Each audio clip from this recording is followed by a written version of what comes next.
3টা বছর, এখন তো আমি নির্দোষ খালাস পেয়েছি, আদালত প্রমাণ করেছে যে আমার কোনো দোষ নেই। কথা বলে না কেন? তাই তো আমার এই বেকসুর খালাস দিত, কোনো দোষ পাইনি, এই জন্য বলছে না এ মামলার আর কিছু হবে না, সব শেষ। তাহলে আমি চাই আমাকে 3টা বছর বিনা কারণে আপনি আটক করে রাখলেন আমার মামলার আয়ুর সাথে, এবং টপ টু বটম যারা জড়িত প্রত্যেককে এভাবে 3 বছর করে আটক করে রাখা হোক। আমার রেখেছিল ফাঁসির কন্ডেম সেলের ভেতরে, আপনাকে রাখা হবে আয়না ঘরে। অনেকে বলছে আমি চট করে চলে আসবো, আসেন আয়না ঘরে ঢুকে, আপনি আসেন।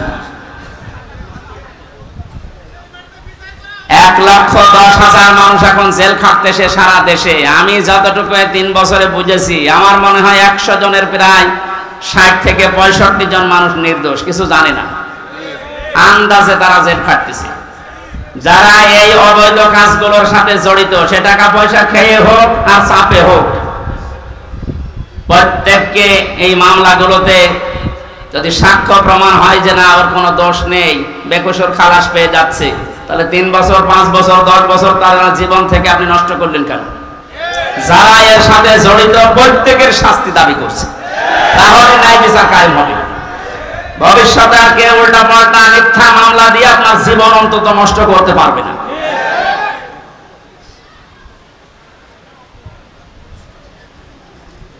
হিসাব বড় কঠিন জিনিস। আমি যখন আসছিলাম আদালত থেকে, হঠাৎ দেখতে নিয়ে আসতেছে হাজী সেলিম, নাম শুনে বোঝা যাচ্ছে আল্লাহর ওলি হবে। বলছে চরিত্র শয়তান মতো নিচে নামে না, হাওয়া করে কাঁদতেছে। আমার তো মনে হচ্ছিল ওই সময় ওর সামনে আমি, আমার যতটুকু বাস্তবতা দেখে মনে হচ্ছে আদালতকে জানাবো, কথা তো বলতে পারে না, নৌকা বলতে গেলে হৌকা বলে ফেলে, কথা বের হয় না। যদি কথা বলতে পারতো ভালোভাবে, ও বলতো আদালত আমার যত কিছু আছে সব আমি দিয়ে দিলাম, আমারে ছেড়ে দিল। কিয়ামতের ময়দানটা ঠিক এইভাবে আল্লাহ সাজাবে। আল্লাহ পাক বলেন তখন মনে হয় না ফারিহানা, ফারিহার মাকে পর্যন্ত বলা লাগবে আল্লাহ এরেও দিয়ে দিলাম।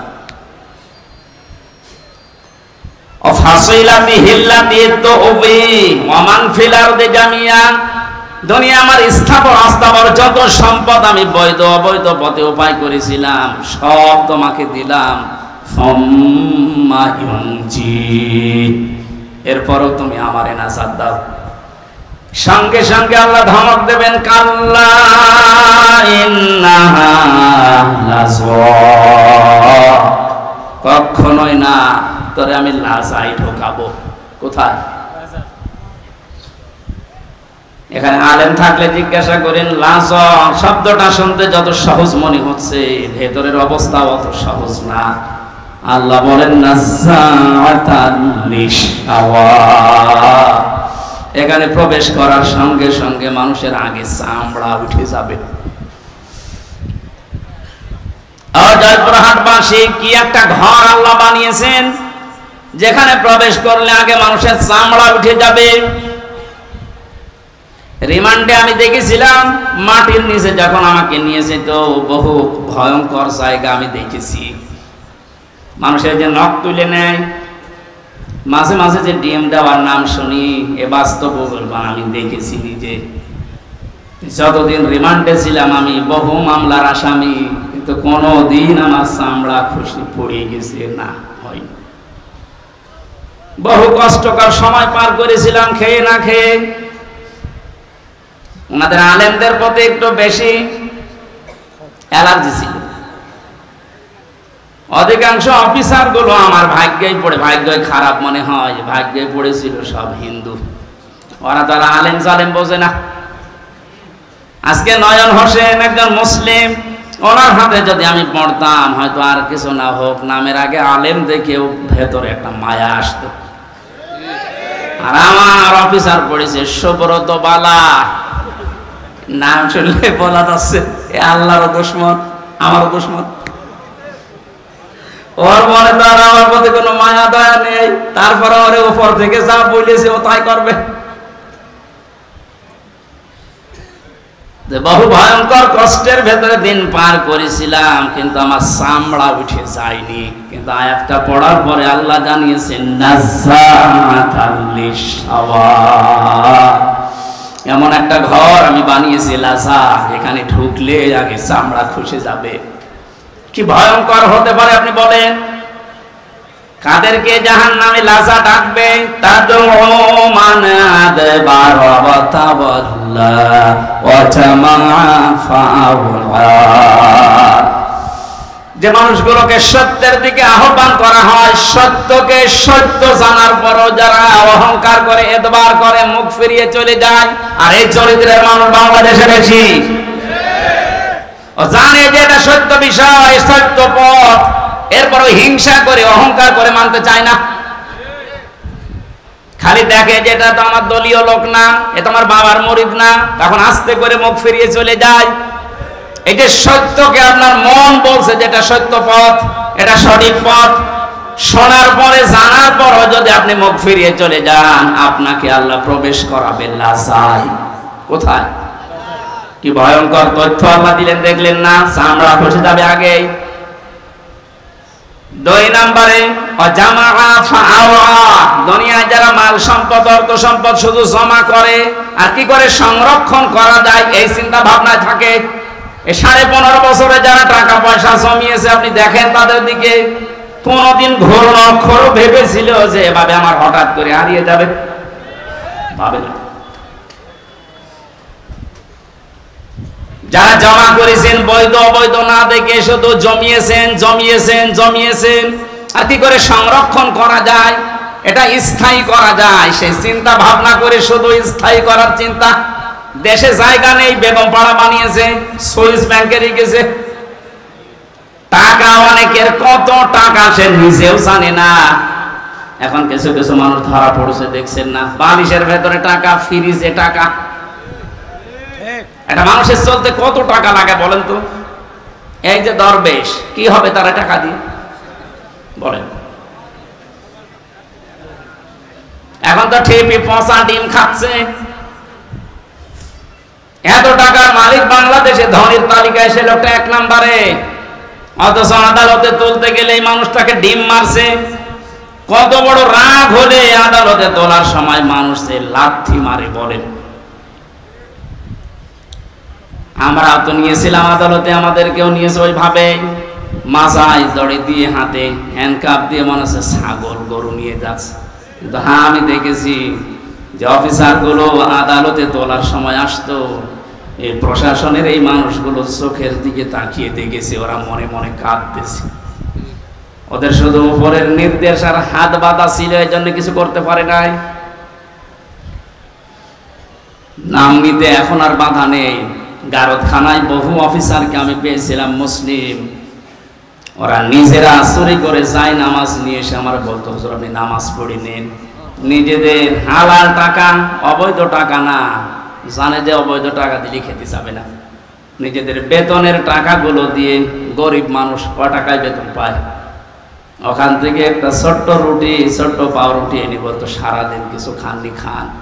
কঠিন বিপদের সময় যে মানুষগুলো সাহায্য করেছিল, বিশেষ করে আমার আব্দুল আলীম কারাগারের ভেতরে এবং ওই গারদখানায়, ওই মানুষগুলোর জন্য এমনিতেই মন থেকে কান্না চলে আসে। দোয়া করি, আল্লাহ তুমি তাদেরকে সর্বোচ্চ জায়গায় পৌঁছিয়ে দাও, তাদের জীবনের অভাবগুলো দূর করে দাও।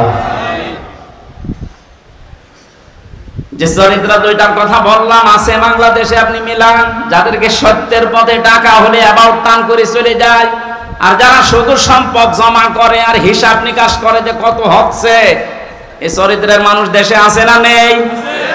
এখানে বলেন,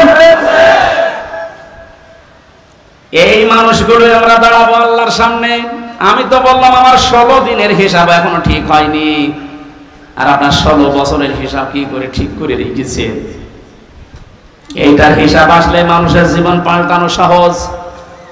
ওই যে মক্কার লোকগুলো যারা মানুষ খুন করত, জেনা করত, মানুষের সম্পদ ছিনতাই করত, ওদেরকে যখন নবীজি এই ভয়টা তৈরি করেছিলেন যে জবাব কিন্তু দেওয়া লাগবে, এই মানুষগুলো এতে পরিবর্তন হয়ে গেছে, যারা নারীর ইজ্জতের জম ছিল তারা নারীর ইজ্জতের পাহারাদার হয়ে গেছে। আমরা এই দেশে এইটাই করতে চাই, কিন্তু এটা করার জন্য যেটা লাগবে তার নাম কোরআন। এটা বাদ দিয়ে মানুষের চরিত্র সংশোধন করা সম্ভব না, এইটাই আমরা চাচ্ছি। মানুষগুলো যারা চিন্তা করে, রাহাজানি করে, যারা জেনা করে, মদ খায়, এই মানুষগুলোর ভেতরে জবাব দেওয়া লাগবে। এই টেন্ডেন্সি যদি আমরা এই সমস্ত অনুষ্ঠানগুলো করে করে ঢুকিয়ে দিতে পারি, যারা চিন্তাই করছে তারাই সম্পদের পাহারাদার হবে ইনশাআল্লাহ। নবীদের যুগে যারা হয়েছিলেন তারাও তো মানুষ না ফেরেশতা? তারা যদি হতে পারে এই কোরআনের দ্বারা, আমরা পারবো না ইনশাআল্লাহ? কিয়ামতে আপনি দাঁড়াবেন সর্বপ্রথম আল্লাহর সামনে কয়জন করে বলেন বলেন? এখানে আমি 8টা শিক্ষা নিয়ে আসতে চেয়েছি। প্রথম নম্বরে আপনার জীবনে যেন একটা ধাক্কা লাগে, না আমি একটু থেমে যাই, আমি কি নিয়ে হাজির হচ্ছে। এখনই যদি চোখ বন্ধ হয়ে যায়, আমার তো এখনই দাঁড়ানো লাগবে। দ্বিতীয় নম্বরে, কত মানুষ আমাদের ভারত, বাংলাদেশ, পাকিস্তানে বহু জায়গায় আমি ঘুরেছি, মানুষের ভেতরে এই টেন্ডেন্সি, এই বিশ্বাস, এই কথাকে যেন ঢুকিয়েছে যে কোনো চিন্তা নেই, কিয়ামতের ময়দানে বাবা আছে। এরকম বিশ্বাস নেই দেশে? আপনাদের এই রংপুর, রাজশাহী, রংপুর, এই সমস্ত বিভাগগুলোতে একটু কম আছে, এগুলো বেশি চট্টগ্রাম, সিলেটে। ওরা এত ভক্ত বাবার, আমার মনে হয় রাসূলুল্লাহকে অত ভালোবাসে না। এখান থেকে আমি যেটা নিয়ে আসতে চেয়েছি, আল্লাহ বলেন কিয়ামতে একা একা দাঁড়াবি, কেউ থাকবে না। তাহলে এই কথা দিয়ে যারা আপনাকে ধোঁকা দিয়ে বোকা বানাচ্ছে যে চিন্তা নেই বাবা থাকবে, এটা ডাহা মিথ্যা কথা বলেন। আর এগুলো তৈরি করার জন্য সবচাইতে বড় ব্যবসার জায়গা এই মাজার। 48,000 মাজার এখন এই দেশে সরকারি জরিপে। আপনি একটা মাজার দেখান যেখানে শরীয়তের বিরোধী কাজ নেই, একটা দেখান। নবী জানিয়েছেন লা তাত্তাখিযুল কুবুর মাসাজিদা, কবরকে সেজদার জায়গা বানিও না। অথচ অধিকাংশ মাজারে দেখি সেজদা দেয়। বলেন, মাজার পাকা করা নিষেধ, মোজাইক করা নিষেধ, টাইলস লাগানো নিষেধ। অথচ গরু ছাগল মরে গেলেও 3 তালা হচ্ছে কবর। এই জন্যই তো হক্কানি আলেমরা বলছে মাজার গুড়িয়ে ভেঙে দেন, কোনো কাজ নেই মাজারের। মাজারের যদি এত সম্মান থাকতো, নবীজির জামাই হযরত ওসমানকে দেখে আসলাম, কবর জান্নাতুল বাকিতে পড়ে আছে, একটা পাথর দেওয়া মাত্র, কিচ্ছু নেই। যিনি জান্নাতের গ্যারান্টি জিন্দা অবস্থায় পেয়েছেন দুনিয়ায়, তার কবর যদি শুধু একটা পাথর দেওয়া থাকে মাথার কাছে বা পায়ের কাছে, আপনি কি তার চাইতে বড় কিছু হয়ে পড়েছেন যে আপনার কবর পাকা করা লাগবে? এগুলো যারা করছে বা করবে, এক কথায় বলছে সব ব্যবসা, কোনো কাজ নেই। মাজারে আগরবাতি, মোমবাতি, টাকা পয়সা দিলে যদি ভাগ্য খুলতো, রাসূলুল্লাহর যে খবর, আমার মনে হয় 50 তলা হয়ে যেত। কথা বলে, পৃথিবীর সর্বশ্রেষ্ঠ মানুষের কবরে যদি টাকা দেওয়া না লাগে, মোমবাতি দেওয়া না লাগে, আগরবাতি না লাগে, দোয়াও করতে দেয় না। আমি রাসূলের রওজার পাশে দাঁড়িয়ে শুতে পাবে হাত তুলেছিলাম যে পুলিশ পাহারা দেয় ওখানে, আমার হাতের উপরে ওই যে লাঠি হাতে থাকে, বাড়ি দিয়ে বলছে কি চাচ্ছেন আপনি? কিছু চাই না, রাসূলের জন্য দোয়া করছি। আমি আরবিতে ওনারে বললাম, ওনার ভাষা দিয়ে আমারে বলছে কি বলেন, আপনি যদি দোয়া করার দরকার হয় কাবা শরীফের কাছে, কাবার দিকে তাকান, কাবার মালিকের কাছে কিছু বলেন। রাসূলের কাছে আপনি কি চান? ও মনে করছে আমি কিছু চাচ্ছি। শ্রেষ্ঠ কবর পৃথিবীতে, তার কবরের পাশে দাঁড়িয়ে যদি কিছু চাওয়া জায়েজ না হয়, পৃথিবীতে আর কোন মহারথী আছে যে তার কবরের পাশে সে চাওয়া যায়? সুতরাং এই ভ্রান্ত ধারণা থেকে, এটা যে রেকর্ড হচ্ছে এই জন্য বলছি, কালকে সারা বাংলাদেশ সহ বিশ্বে বাংলা ভাষাভাষী মানুষের কাছে ছড়িয়ে যাবে। সবাইকে আহ্বান জানাচ্ছি, আপনি কিয়ামতে কোনো বাবা নিয়ে উঠবেন না, কোনো পীর সাহেব নিয়ে না, আপনি একা একা উঠবেন। কয়জন করে? স্রেফ একা, কেউ থাকবে না। আপনি আবার মিলান যে আপনি কি জবাব দেবেন। এ ধারণা যারা ঢুকিয়েছে তাদের ওইটাদের দরবার টিকানোর ব্যবসা। আমি তো কোরআনের আয়াত বলে দিয়েছি, সূরা মারিয়াম 95 নম্বর আয়াত। এর উপরে আর কোন দলিল পৃথিবীতে আছে? এরপরেও যদি কারো মন খারাপ হয় তাহলে এই আয়াত কেটে বাদ দিয়ে দিন। না, এবার আর পারবে না। বিচারের দ্বিতীয় ধাপ, আমাদের এই বাংলাদেশে 4 প্রকারের রায় হয় আমরা দেখেছি। এই জয়পুরহাটের জেলা আদালত যেটা আছে, এখানে ম্যাজিস্ট্রেট কোর্টে একটা রায় হয়, এরপরে জজ কোর্টে আবার রায় হয়। এখানে যদি আপনার রায় বিপক্ষে, আপনি জানেন আর আল্লাহ জানেন। আমি তো বললাম আমারটা মিলানো সম্ভব হচ্ছে না। তার 16 দিনের আপনি 16 বছর, 32 বছর, 45 বছর, 60 বছর মিলাবেন কি করে বলেন? আপনার তো এখনই কান্নাকাটি শুরু করা দরকার। ওই বিবেক যেহেতু আপনার মরে গেছে, এবার দ্বিতীয় ধাপে আসেন। তো আপনাকে এবার আল্লাহ একা ডাকবে না, অবশ্যই কোরআনের আয়াত সত্য 100 ভাগ না 98 ভাগ? বলেন বলেন, 100 ভাগ সত্য বিশ্বাস করেন তো? তাহলে আল্লাহ এবার আপনাকে ডাকবে আপনার ইমামের সাথে। এখানে ইমাম মানে নেতা, ইমাম মানে কি? আপনি বলেন যে নেতার পেছনে আপনি স্লোগান দিচ্ছেন, যাকে আদর্শ বলে ঘোষণা দিচ্ছেন যে আমার নেতা তোমার নেতা, এই নাম বলে যাকে আপনি রায় দিচ্ছেন, সাপোর্ট দিচ্ছেন, যার পক্ষে সুপারিশ করেন, সাফাই গান, কিয়ামতে ওই লোকটা আপনার সামনে থাকবে, আপনি পেছনে। কি মনে হয় আপনার যে নেতার পেছনে আপনি ঘোরেন, যার আদর্শ মতো চলেন, ওর যে চরিত্র, ওর যে সুরাত সিরাত, ওরে আল্লাহ দেখলে মাফ করবে বলে মনে হয়? দেখি এখনই বলছেন তো ধরা খাবে।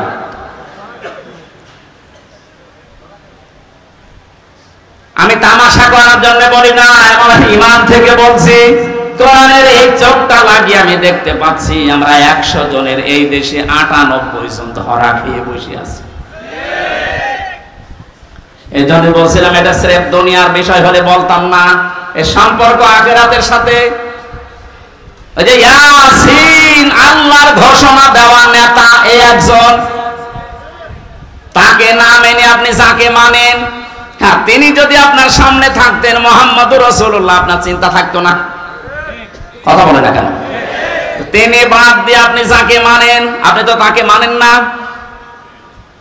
যাকে মানেন বলেন তো সেই লোকটা আপনার সামনে এখন দাঁড়িয়ে, আপনি পেছনে। আল্লাহ তো আগে তাকাবে তার দিকে। তার যে সুরাত সিরাত, তার চরিত্র কিছু না হলেও কিছু আপনি জানেন। আপনার চাইতে বেশি জানে ওর সম্পর্কে কে? আরো জোরে বলেন। নিজে নিজেই বলছেন যে না, ওর দিকে তাকালে আল্লাহর মাফ করা সম্ভব না, তা আপনার পর্যন্ত তো যাবেই না।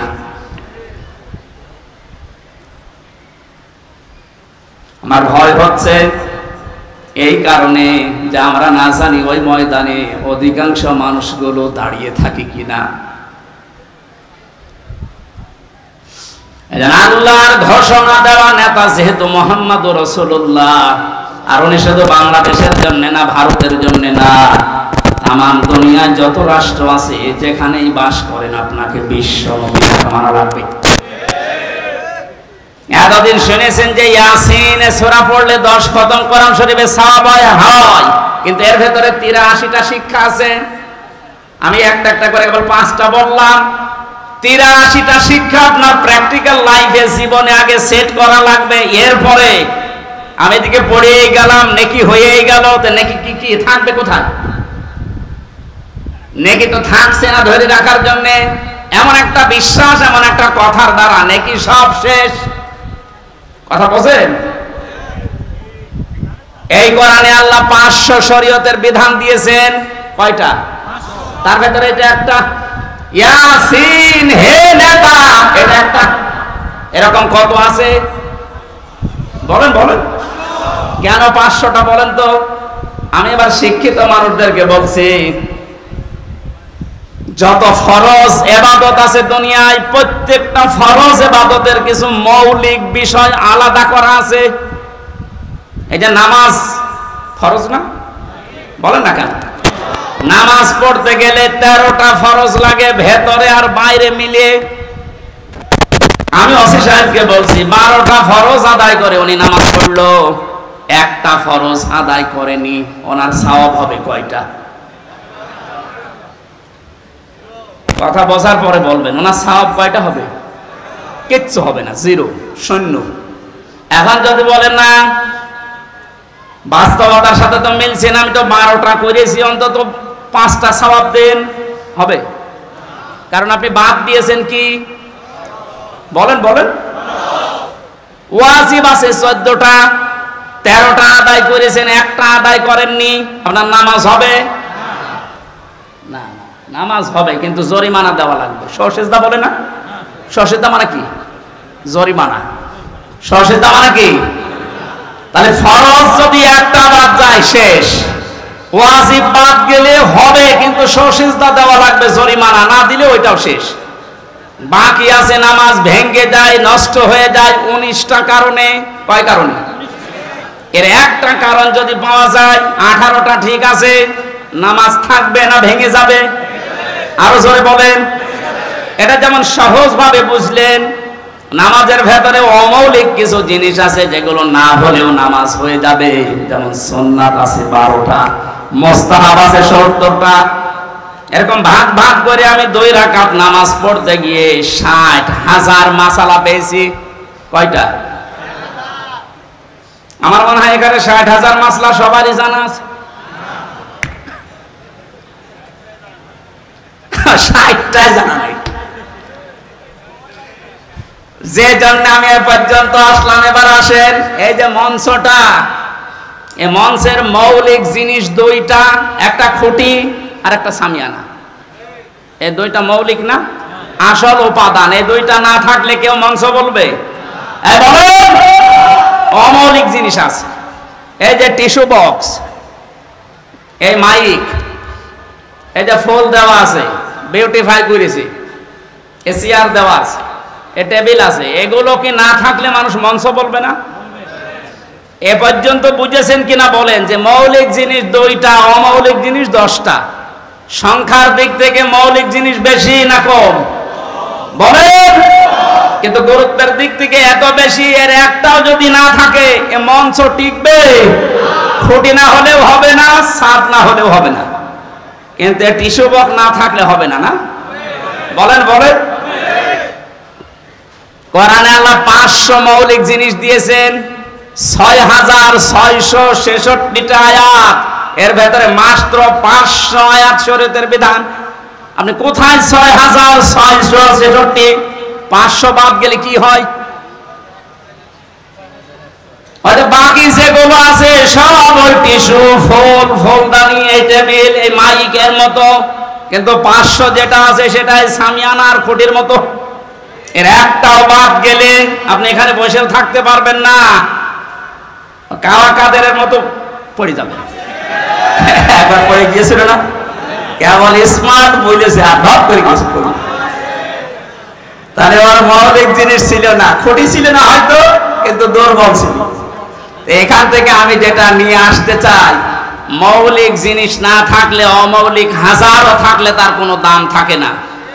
ওসি সাহেব যদি নামাজ পড়তে গিয়ে 12টা আদায় করে, একটা আদায় না করে, উনি নিজেও এখন বলবে যে কোনো সওয়াব নেই, জিরো হবে, শূন্য হবে। এ পর্যন্ত বুঝেছেন তো? 500 আয়াত শরীয়তের বিধান, একটা মানেননি, 499টা মেনেছেন। কিয়ামতের দিন যখন আল্লাহ মিজানের পাল্লায় আপনাকে তুলবে, আপনারও ওই ফল হবে জিরো, শূন্য। এবার আসেন এই শব্দটার একটু ব্যাখ্যা করি। মিজানের পাল্লা বলি আমরা, মিজান মানে কি? না না, মিজান মানে ন্যায় বিচারের মানদণ্ড।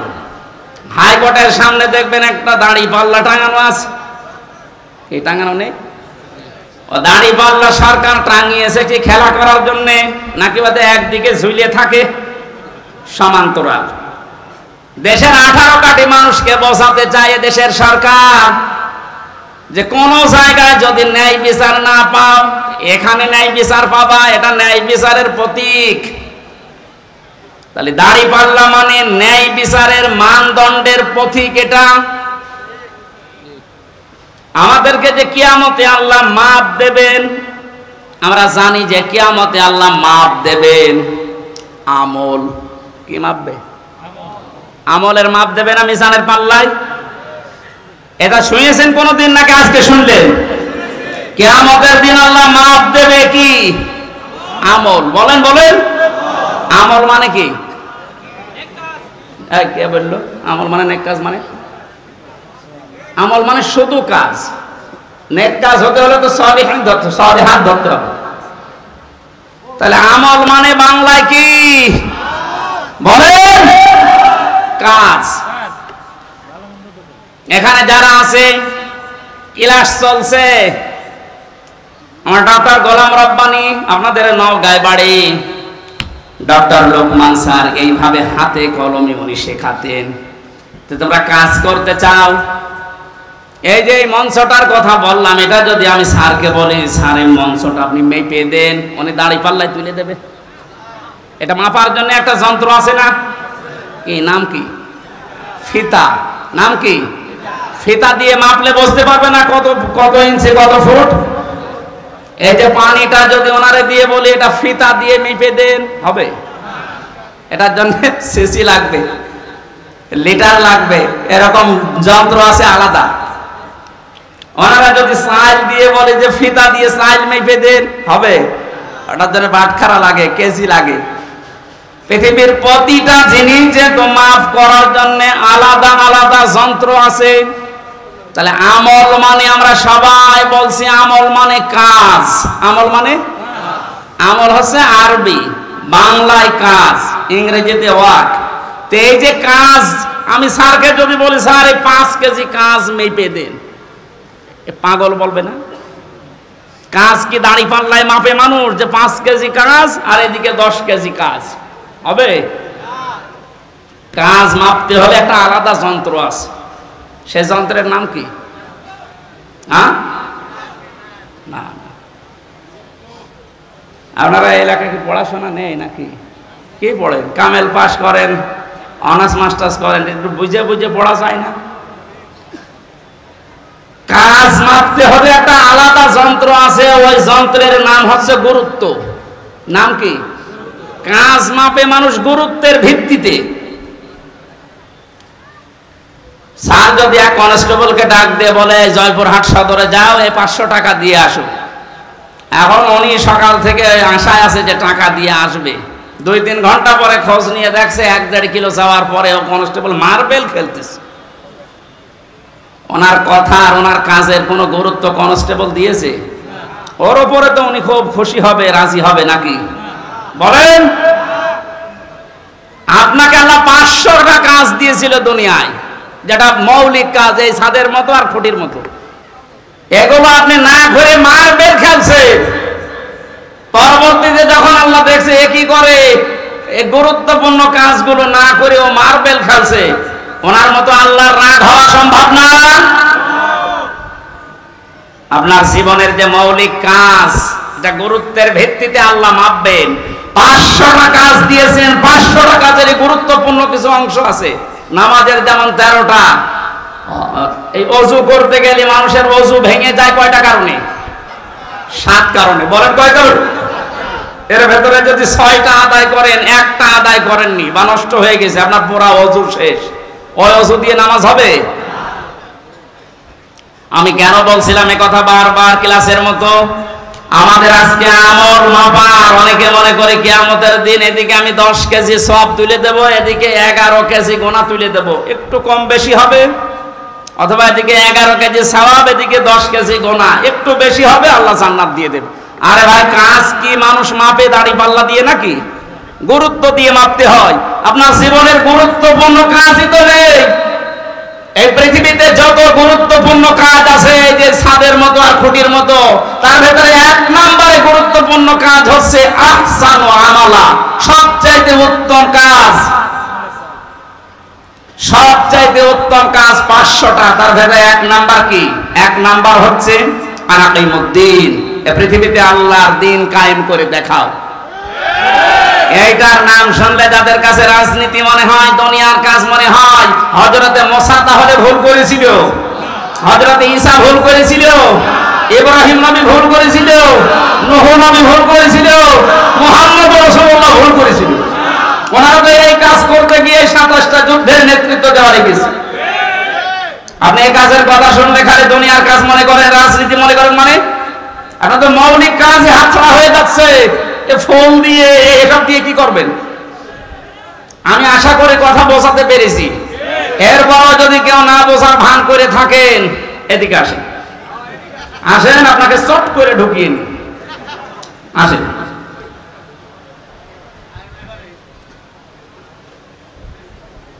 কিয়ামতে যেহেতু আপনার সামনে আপনার নেতা আগে থাকবে, এরপরে আপনি থাকবেন, এই জন্য এমন কোন মানুষের সামনে পেছনে থাকা যাবে না যারা দেখলেই আল্লাহ রাগ হয়। এরকম নেতা দেশে নেই। রাত 12টার পরে যার পা ঠিক মতো মাটিতে পড়ে না, রিকশা ছাড়া বাড়ি যেতে পারে না, এখন হবে না কেন? খেজুর গাছে ধাক্কা দিয়ে বলে, বড় ভাই সাইড দেওয়া, কতক্ষণ দাঁড়াবো? আপনি এই মানুষের পেছনে এখনো থাকবেন? কালকে এই বাংলাদেশের ইসলামী আন্দোলনের একজন সর্বোচ্চ নেতা, আপনাদের রাজশাহীতে বাড়ি, অধ্যাপক মুজিবুর রহমান, উনি ঘোষণা দিয়েছে এই দেশে যেন কোনো মদখোর, কোনো মাতাল আপনার এই সিলটা না পায়। এটা তো উনি বানিয়ে বলেছে, সূরা ইয়াসিনের ব্যাখ্যা এটা।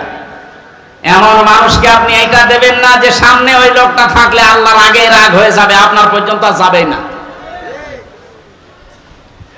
এখানে আল্লাহ যেহেতু নবীকে 7টা নামে ডাক দিয়েছিলেন, তার ভেতরে প্রথম ইয়াসিন, এরপরে তহা, এরপরে আব্দুন বা আব্দুল্লাহ, এরপরে মুজাম্মিল, মুদ্দাসসির, আহমদ, মুহাম্মদ। আমরা প্রতিটি শব্দের ব্যাখ্যা আছে, এত কথা বলতে গেলে মেলা রাত হয়ে যাবে। আমরা রবিউল আউয়াল মাস, যেহেতু এই মাসে নবীজির জন্ম, এই মাসেই মৃত্যু, বিশ্ব নবী এই মাসে এসেছিলেন, এই মাসে ইন্তেকাল করেছেন, তাকে নিয়ে বিশেষ করে যে মাতামাতি হয় এই রবিউল আউয়াল আসলে, এটা কোরআন হাদিসে বর্ণিত নেই। আমাদের রাষ্ট্রীয়ভাবে একদিন ছুটি দেওয়া আছে মিলাদুন নবী, নবীর জন্ম বৃত্তান্ত আলোচনা করার জন্য না। নবীর জন্ম বৃত্তান্ত আলোচনা করার জন্য রাষ্ট্রীয় শোকের দরকার নেই, রাষ্ট্রীয় ছুটির দরকার নেই। নবীজি যেটা দিয়ে দেশ চালিয়েছিলেন, এইটা কিভাবে চালানো যায় সেই পদ্ধতি আবিষ্কার করে, তাহলেই হবে রবিউল আউয়াল পালন করা। আপনি কি একজন সাহাবীর চাইতে বেশি ভালোবাসা মহব্বত রাসূলুল্লাহকে দিতে পারবেন? বলেন। এই যে মিলাদ নিয়ে যারা আজ মাতামাতি করে, আমি কালকে বগুড়া ছিলাম, খালি মিলাদ নিয়ে যেভাবে মিছিল লাগিয়েছে, এরা বুঝে করুক না বুঝে করুক আমি ওটা জানি না, কিন্তু বাস্তবতা হচ্ছে শুধু যদি কেউ মিলাদ মানে জন্ম, মিলাদ মানে কি? শুধু জন্ম নিয়ে কেউ যদি আনন্দে থাকে, সে জাহান্নামে যাবে, শুধু জন্ম নিয়ে। কারণ নবীজির ইন্তেকালের 600 বছর পরে এই মিলাদ আবিষ্কার করেছে মানুষ। তাহলে এই 600 বছরে তো মিলাদ হয়নি দুনিয়ায়, ওরা জান্নাত যাবে না? বলেন। আপনি এই 600 বছর পরে কোথায় পেলেন এটা? ইসলামের ভেতরে নতুন কিছু আবিষ্কার যে করে সে বেদাত করে, আর বেদাত করলে সে গোমরাহ, আর গোমরাহ হলে সে জাহান্নামী। আপনি একটা কথা খণ্ডন করতে পারবেন? এবার আসেন আমি দলিল দিচ্ছি। দুইজন চাচা ছিল নবীজির জন্মে খুশি, একজন আবু লাহাব আর একজন আবু তালেব, এরা আপন চাচা। এই দুইজন এত বেশি খুশি হয়েছিল নবীর জন্মে, যারা সংবাদ দিয়েছে তাদেরকেও আযাদ করে দিয়েছে।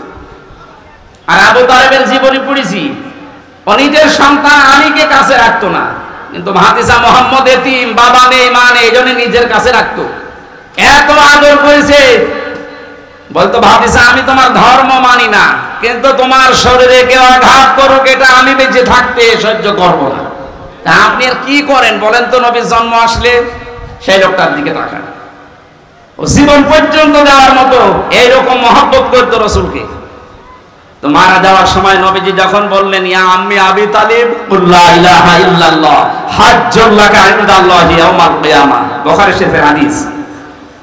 নবীজি মাথার কাছে এসে বলেন চাচা আশপাশে মানুষজন দাঁড়িয়ে আছে, আপনার জোরে বলার দরকার নেই, আমার কানের কাছে মুখ নিয়ে শুধু আস্তে করে বলেন লা ইলাহা ইল্লাল্লাহ মুহাম্মাদুর রাসূলুল্লাহ বলার দরকার নেই, কারণ ওটা আমি নিজে আমি জানি।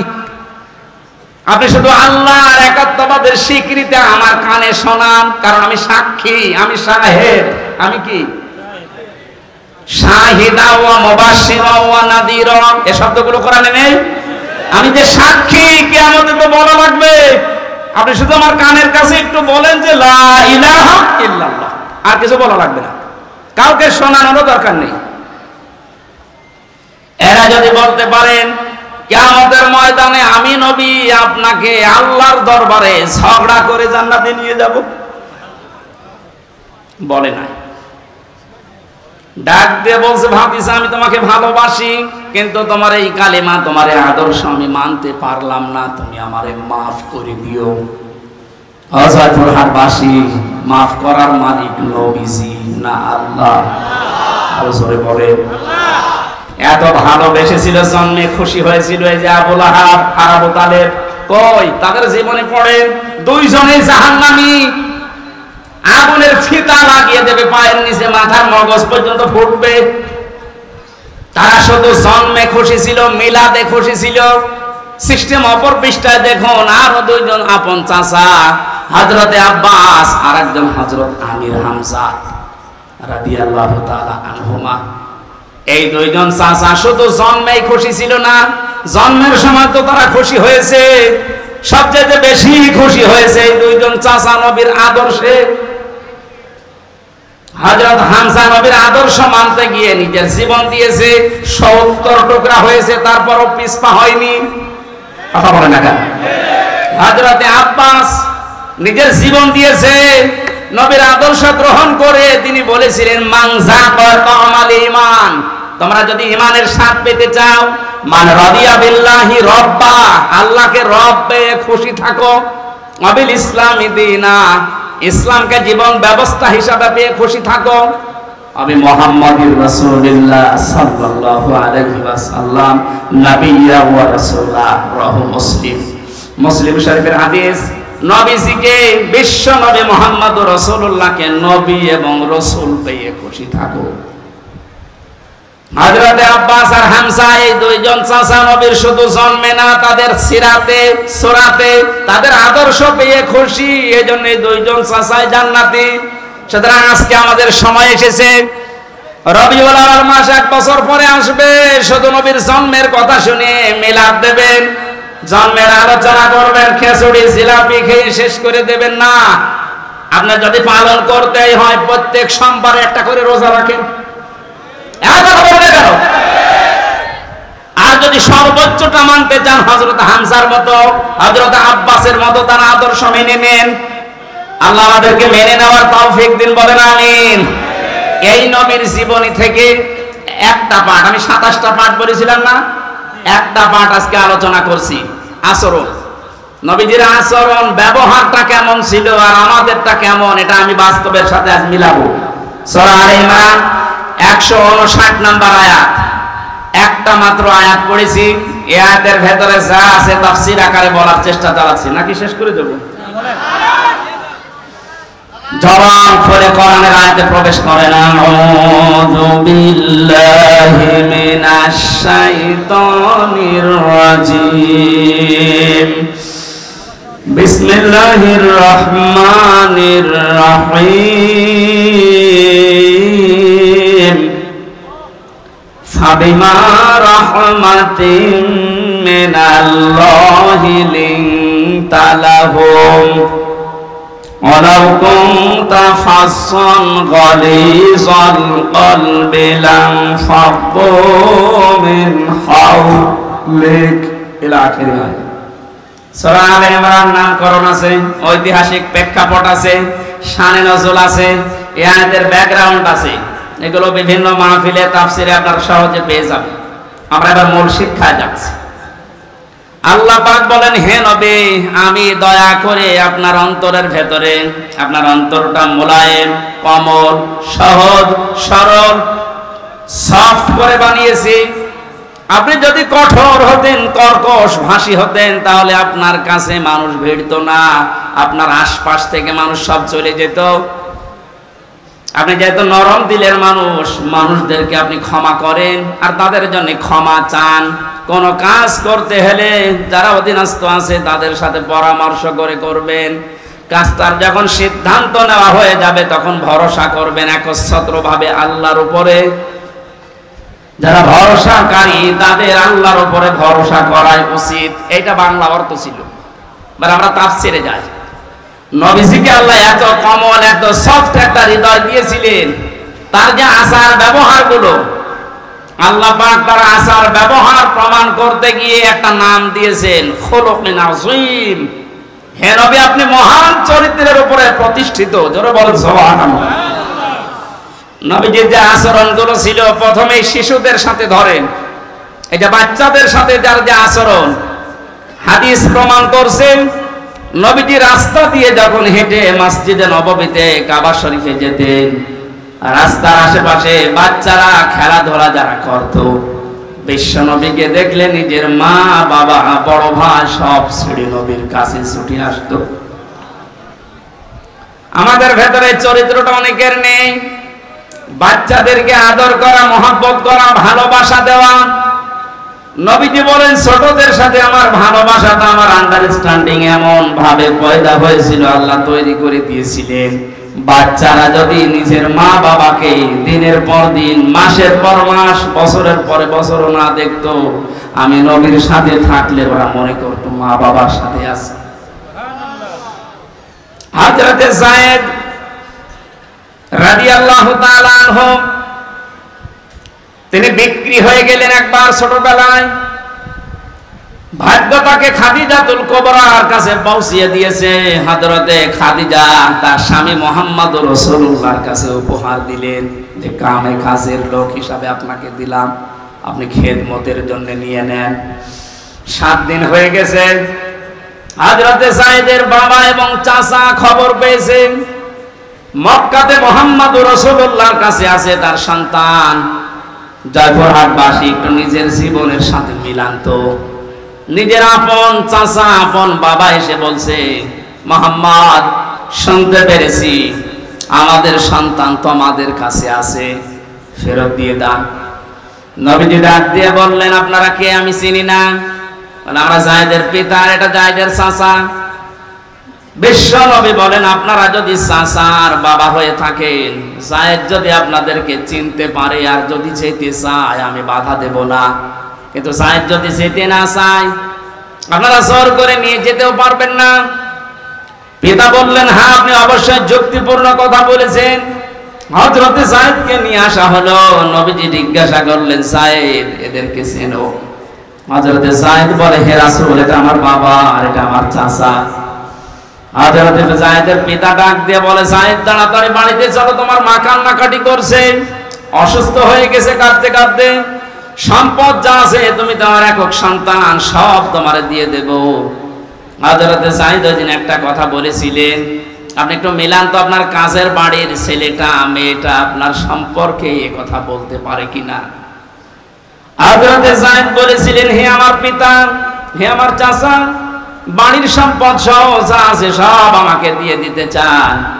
এই 7টা দিনে লোকটার কাছে থেকে যে ব্যবহার আমি পেয়েছি, তামাম দুনিয়া দিলেও একে ছেড়ে যাওয়া যায় না।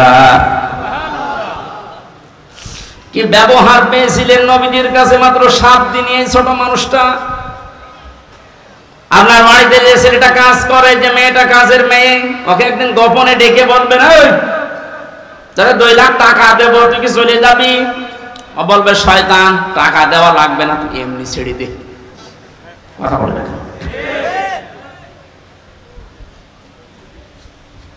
হযরতে আনাস ডাক দিয়ে বলে, আমি কাজের মানুষ ছিলাম, আমার মা উম্মে সুলাইম নবীজি যখন মদিনায় হিজরত করে আসে তখন আমার মা আমাকে হাদিয়া দিয়েছিল। 10টা বছর নবীজির বাড়িতে আমি খেদমত করেছি, যখন যেটা লাগে আমি এনে দিতাম।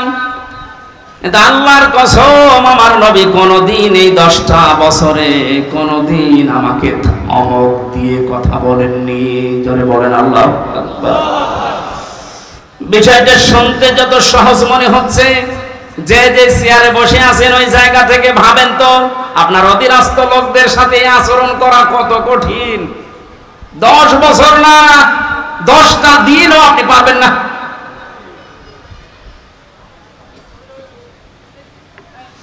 অনেক থানাতে আমি এই সেই 13 সাল 14 সাল 15 সাল এই সালগুলোতে আমি থানাতে বেশি থাকতাম। ওসি সাহেব, এই যে কনস্টেবল যে লোকটা অস্ত্র নিয়ে গেটে দাঁড়িয়ে থাকে, এর সাথে যে আচরণটা করে, মাঝে মাঝে আমার মনে হতো আল্লাহ, এই কনস্টেবল যদি ওই চেয়ারে বসে, আর আল্লাহ তুমি ওরে যদি ওখানে কনস্টেবল হিসাবে দাঁড় করিয়ে রাখো, ও যে ব্যবহার করলো কিছুক্ষণ আগে, ওইটা যদি ওর সাথে করতো, আমার মনে হয় ঘৃণায় মরে যেত।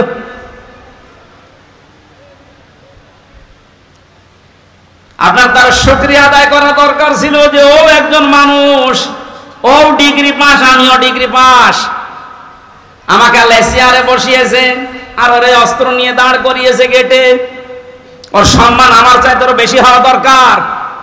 কাজগুলো আপনি নিতেই না পারেন, আপনি কি নেবেন এ মাসে? কত জিলাপি আর খেচুড়ি। নবীজি আচরণ করেছিলেন যুদ্ধবন্দীদের সাথে, অথচ বাংলাদেশে আয়না ঘর বানিয়ে কি অবস্থা করেছে মানুষের সাথে। আমার সাথে একজন আলেম ছিল জেলখানায়, মাওলানা মুফতি ফখরুল ইসলাম। এই লোকটা মাঝে মাঝে গভীর রজনীতে আমার পাশেই থাকতো, চিল্লিয়ে উঠতো, কি হয়েছে ভাই? বললাম যখন আয়না ঘরে ছিলাম, ওই জায়গায় আমার এই যে হাতের পায়ের ভেতরে হাত দিয়ে সামনে যে রডের দেওয়াল ছিল, এই রড ধরে আবার আটকে দিত হাত। খালি বলতাম আল্লাহ তুমি আমাকে মরণ দাও না একটু শোবার মতো ব্যবস্থা করে দাও। মানুষ তো শুয়ে থাকতে পারলে যে কত শান্তি, এটা আমি হাড়ে হাড়ে টের পেয়েছি। ওই 6 মাসে 6টা মাস আমাকে শুইতে দেয়নি, হাত এভাবে 24 ঘন্টা বাঁধা, শুধু পোশাক পায়খানার জন্য 1.5-2 মিনিট সময় দিত, আর খাবারের জন্য যা দিত খাওয়ার মতো না, 3-4টা তরকার এক জায়গায় দিয়ে মনে হচ্ছে কে মাখিয়ে খেয়ে ফেলে দিয়েছে। সেটা মানুষের শরীর যে খারাপ হয়ে যায় তার বাস্তব প্রমাণ দেখেননি ব্যারিস্টার আরমানের? ও চেহারা কি হয়ে গেছে।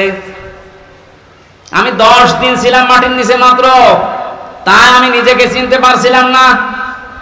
আসে 8 বছর, অথচ বিশ্বনবী যুদ্ধবন্দী যারা সাহাবীদেরকে বলতেন নিজেরা না খেয়ে থাকবা, যুদ্ধবন্দীদেরকে ভালো খাবারটা খাওয়াবা। আর আপনি নিজেও তো বলেন ওই নবী আমার, ওই নবী আমার নবী। আপনি হজ করে আসেন, সালাম দিয়ে আসেন, সেখানে গিয়ে আপনি জানতেন না যে 15.5 বছর কত মানুষ মাটির নিচে আছে। আয়না ঘরের সাথে যারা সম্পৃক্ত তারা জানতো না। তারা তো সব নাম দেখেছেন, কামরুল আহসান, কি সুন্দর নাম, সৌন্দর্যের প্রতীক কামরুল আহসান। এত সুন্দর নাম নিয়ে লোকটা ঘুমাতো কি করে রাতের বেলা? আয়না ঘরের দৃশ্যগুলো তো অবশ্যই আপনি মাঝে মাঝে যেয়ে দেখে আসতেন। দেখে আসার পরে আপনি কি ঘরে এসে স্ত্রীর কাছে ঘুমাতে পারতেন? আমার তো ঘুম হবে না। 2 দিন 5 দিন 10 দিন হলে হয়, 8 বছর 10 বছর একটা মানুষ কবরের মতো জায়গা। রাত দিন বোঝা যায় না, কখন আজান হয় কখন নামাজ হয় কিছুই জানে না, আন্দাজে নামাজ পড়তাম। 4 ওয়াক্ত নামাজ আমি একবারে পড়েছি, কি করবো আমি জানি না যেখানে আজান হচ্ছে না কি হচ্ছে। নবীজি গভীর রজনীতে যুদ্ধবন্দী যারা ছিল বদরের ময়দানে, তাদের কাছে যে দেখলেন একজনের হাত একটু টাইট করে বাঁধা। নবীজি বললেন সাহাবী কারা আছো, এর হাতটা একটু খুলে দাও। অয়ুতিমুনা তাআমা আলা হুব্বিহি মিসকিনা ওয়া ইয়াতীমা ওয়া আসীরা। যারা জান্নাতে যেতে চাও তারা ইয়েতিম, মিসকিন, অসহায় এবং যুদ্ধবন্দী যারা, বিশেষ করে যারা বন্দী জীবনে আছে তাদেরকে খাবার খাওয়াও, এ নির্দেশ কার? আর আপনি কি করলেন? আবার জান্নাতে আপনার বলে হক আছে দাবি করে অনেকে। যা করেছেন আমার মনে হয় জান্নাতে আপনার হক নেই, আপনার হক আছে জাহান্নামে। নবীর উম্মত পরিচয় দিতে আপনার লজ্জা লাগবে না কিয়ামতে? নবীজি কি করলেন আর আপনি কি করেছেন? হচ্ছে না আমাদের আচরণ। শুধু রবিউল আউয়াল আসবে চলে যাবে, আপনি যদি এই আচরণগুলো ব্যবহারগুলো নিতে না পারেন তো কি হবে? খিচুড়ি আর জিলাপি খেয়ে পায়খানা করে? আল্লাহর নবী আচরণ করেছিলেন তার স্ত্রীদের সাথে। বিশ্বনবী নিজে রাষ্ট্রের দায়িত্ব পালন করে এসে দেখেন হযরত আয়েশা রুটি বানিয়েছেন আর বকরি রুটিগুলো একটা একটা করে নিয়ে চলে যাচ্ছে। অনেক রুটি বানাতে বানাতে ছোট মানুষ ঘুমিয়ে গেছে। আমার মনে হয় আমাদের মতো স্বামী যারা চাকরিজীবী ব্যবসায়ী মাঠে কাজ করে, বাড়িতে এসে যদি দেখতো যে তরকারি ছাগলে নিয়ে যাচ্ছে আর বউ পড়ে পড়ে ঘুমাচ্ছে, ওখানে পিটিয়ে হাত মারা করে ফেলতো। কাজ কাম নেই বাড়িতে, কি করো কি? নবীজি এসে নিজে আটাগুলো নিজে খামের বানিয়ে আটাগুলো তৈরি করে রুটিগুলো তৈরি করে গোশত তৈরি করার পর হযরতে আয়েশাকে এবার ডাকলেন। ডাক দিয়ে বলে, আয়েশা দেখলাম তুমি ঘুমিয়ে গেছো, তোমার ঘুমের ডিস্টার্ব হবে এই জন্য কিছু বলি নাই। আমি নিজেই নতুন করে আটা খামির করে রুটি বানিয়ে গোশত বানিয়ে রেখে দিয়েছি, এসে আমরা দুইজন খাই। হযরত আয়েশা কেঁদে ফেললেন। নবীজির বুকের ভেতরে মাথা নিয়ে বলেন, হে আমার স্বামী, দুনিয়াতে আমার কোনো দুঃখ নেই, কোনো আফসোস নেই। এই কথা বলার মতো স্ত্রী বাংলাদেশে কম না বেশি? নেই। আমরা যে আচরণ করছি তাদের সাথে হচ্ছে না। আমারটা হচ্ছে না কারণ এটা রেকর্ড হচ্ছে, মিথ্যা কথা তো বলা যাচ্ছে না। এখনই ম্যাডাম লাইভ দেখছে। আমার আচরণটা আরো সংযত হওয়া লাগবে। আমরা যেন রবিউল আউয়াল মাসে আমি সহ এখানে যত স্বামী আছি প্রত্যেককেই যেন রাসূলুল্লাহর মতো এই চরিত্র নিতে পারি, বলেন আমিন। সম্মানিত মা বোনেরা, আসার সময় দেখলাম গভীর মনোযোগ দিয়ে রাসূলের কথাগুলো শুনছেন, কান খাড়া করে শোনেন। বাংলাদেশে নারী নির্যাতন করলে কেস হয়, মামলা হয়। এই যে বসে আছে মামলা নেওয়ার জন্য। পুরুষ নির্যাতন হলে যে কেস হবে, করব কোথায়? এজন্য আমরা চাচ্ছি আপনাদের কারণে দেশের 100 জনের 98টা স্বামী মানসিক রোগী হয়ে যাচ্ছে। আপনি উদার হবে। মেয়েদের ছোট মনের কারণে সংসারে শান্তি নেই। হাজারো মেয়ে লোক বউ এমন আছে, নিজের বাবা মা নিজের ভাই বোনের জন্য যদি স্বামী খরচ করে বলে অসুবিধা নেই, অথচ স্বামী যদি তার নিজের ভাই বোনের জন্য একটু কিছু করে, অনেক বউ আছে মন খারাপ করে। এরকম ছোট মনের বউ আছে? কার হাত তোলেন তো? না, আমি হাসির খোরাকি পাই। এই দুইজন হাত তুলে যে বিয়ে না করি, আমি জানি বিবাহিত মানুষ হাত তুলবে না, কারণ এটা কিন্তু ভিডিও হচ্ছে। ও দেখবে যে আমার বাড়িওয়ালা হাত তুলেছে কিনা। না, আপনি উদার হন। কি করবেন? আপনি তো আর 50 বছর পরে দুনিয়া থাকবেন না। মাঝখান থেকে আপনি এই আচরণের কারণে জাহান্নাম খরিদ করে নিয়ে যাচ্ছেন। আপনার মতো পাগল আর কেউ নেই। আপনার সম্পত্তি পড়ে থাকবে, মাঝখান থেকে আপনি জাহান্নামে হয়ে যাচ্ছেন। অথচ নবীজি বলেন, কোন স্ত্রী যদি চায় যে আমার স্বামী বেশি দিন বেঁচে থাক, আমার স্বামীর সম্মান মর্যাদা টাকা পয়সা আরো বেড়ে যাক, সে যেন মাঝে মাঝে স্বামীকে তাগিদ দেয়, তুমি যাই করো রক্তের সম্পর্কগুলো ঠিক রাখো। এরকম বলার মতো বউ আছে? নেই। আরো কি করে রক্তের সম্পর্ক নষ্ট করে দেয় সেই বুদ্ধি দেয়। শাশুড়ি গল্প করে মানুষের কাছে মাঝে মাঝে যে আমার এই জামাই খুব ভালো, শুধু আমার মেয়ের কথা মতো চলে, আর এই যে ছেলেটা আমার এটা একটা হারামজাদা, শুধু বড় কথা মতো চলে। আপনি শাশুড়ি, আপনার মনের ছোট কেন? একটু উদার হতে পারেন না? নিজের মেয়ে ভুল করলে মাফ করে দেন, আর বৌমা একটু কিছু করলে আপনি তার ছেলের কানে তুলে দেন। আপনি মানুষ, আপনি ডাইনি। আপনি নামাজ দিয়ে রোজা দিয়ে কালো বোরকা দিয়ে জান্নাত যেতে পারবেন না ওই মেয়েটার বরদোয়ার কারণে। আল্লাহ আমাদের আচরণগুলো রাসূলের কাছ থেকে নেওয়ার তৌফিক দাও, বলেন আমিন। আন্তর্জাতিক জীবনে তার চরিত্র আছে। প্রত্যেকটা জীবনে বড়দের সাথে কিভাবে আচরণ করা লাগে। আজ অফিসের যারা বস আছেন, এখানে দোকানের মালিক আছেন, আমি বহু অফিসে এই অভিযোগটা শুনেছি, এই জন্য তুলে ধরলাম। অনেক অফিসের অফিসারের আচরণ পেয়ে তার নিম্নে যারা চাকরি করে তার আচরণের কারণে বলে কখন যে 8 ঘন্টা চলে যায় স্যারের কাছে থাকতে আমি টেরও পাই না, মনে হয় যে আরো 8 ঘন্টা যাক, বাড়ির কথা আর মনে হয় না।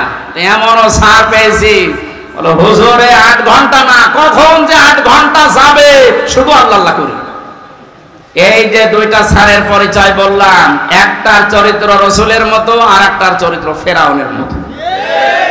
ফেরাউনকে আল্লাহ জান্নাত দেবে, ওই স্যারকে আল্লাহ জান্নাত দেবে না। আল্লাহ আমাদের আচরণগুলো রসুলের মতো হওয়ার তৌফিক দিন, আমিন। বারাকাল্লাহু লানা ওয়া লাকুম ফিল কোরআনিল আযীম। আল্লাহুম্মা আমিন।